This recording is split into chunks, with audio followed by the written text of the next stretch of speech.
এবার সবাইকে তাক লাগিয়ে অভিনয়ে এসেছেন আলোচিত সমালোচিত ডাক্তার সাবরিনা। সম্প্রতি ফজলুর রহমান বাবুর সঙ্গে জুটি বেঁধে অভিমানে তুমি শিরোনামের একটি নাটকে অভিনয় করেছেন তিনি। খবরটি প্রকাশের পর থেকেই সাবরিনাকে নিয়ে মিশ্র প্রতিক্রিয়ার সৃষ্টি হয়েছে। যদিও তিনি এই প্রথম অভিনয় করছেন না, তবে মহামারীর বিতর্কের পরবর্তী জীবনে এই প্রথম তিনি পর্দার সামনে আসছেন বিধায় তাকে নিয়ে আলোচনার টেবিল সরব।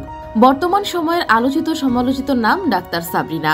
পেশায় চিকিৎসক হলেও আকর্ষণীয় সাজগোজে ছবি ভিডিও প্রকাশের জন্য বেশ আলোচিত তিনি। বিভিন্ন সময় তার নানা ইন্টারভিউ বেশ ভাইরাল হয়েছে সামাজিক যোগাযোগ মাধ্যমে। শুধু তাই নয়, শোবিজের নানা অনুষ্ঠানেও ইদানিং তাকে দেখা যায়। নতুন খবর হলো এবার নাটকে দেখা যাবে ডাক্তার সাবরিনাকে। সম্প্রতি ফজলুর রহমান বাবুর সঙ্গে জুটি বেঁধে অভিমানে তুমি শিরোনামের একটি নাটকে অভিনয় করেছেন তিনি। অয়ন চৌধুরীর রচনায় নাটকটি পরিচালনা করেছেন এস.কে শুভ। নাটকটি গল্পের কেন্দ্রীয় দুটি চরিত্রের মধ্যে একটি চরিত্রে অভিনয় করেছেন সাবরিনা। নাটকটিতে ডাক্তার সাবরিনার বিপরীতে অভিনয় করছেন জাতীয় চলচ্চিত্র পুরস্কারপ্রাপ্ত অভিনেতা ফজলুর রহমান বাবু। এরই মধ্যে রাজধানীর উত্তরার বিভিন্ন লোকেশনে নাটকটির দৃশ্য ধারণের কাজ শেষ হয়েছে। যদিও এটাই তার প্রথম অভিনয় নয়। 15 বছর আগে জনপ্রিয় মডেল তারকা অভিনেত্রী সাদিয়া ইসলাম মোয়ের সঙ্গে একটি নাটকে অভিনয় করেছিলেন সাবরিনা।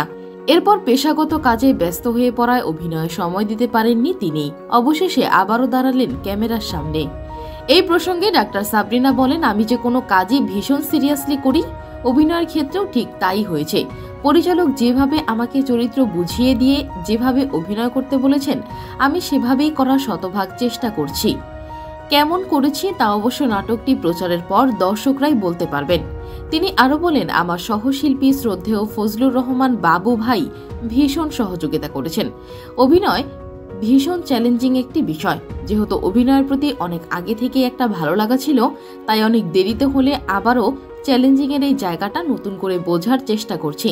শিগগিরই একটি স্যাটেলাইট চ্যানেলে নাটকটি প্রচার হবে বলে নির্মাতা জানিয়েছেন। ভুয়া টেস্ট রিপোর্ট সহ নানা অভিযোগ ছিল তার বিরুদ্ধে, সেগুলো বিচারাধীন। জামিনে ছাড়া পাওয়ার পর নানা কারণে আলোচনায় সাবরিনা। যদিও এ ঘটনায় একটি দুষ্টচক্র তাকে টার্গেট করে ফাঁসিয়েছে বলেই দাবি ডাক্তার সাবরিনার। একটি বেসরকারি টেলিভিশনকে দেওয়া সাক্ষাৎকারে এই দাবি করেন ডাক্তার সাবরিনা হোসেন মিষ্টি। জেল থেকে মুক্ত হওয়ার পর থেকেই সামাজিক যোগাযোগ মাধ্যমে নিজেকে ভিন্ন আঙ্গিকে তুলে ধরতে পছন্দ করেন এই নারী চিকিৎসক।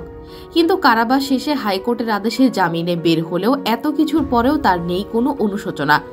সাক্ষাৎকারে ডাক্তার সাবরিনা বলেন, তখনকার পরিস্থিতিটা আমার মনে হয়েছিল একটা সাজানো নাটক।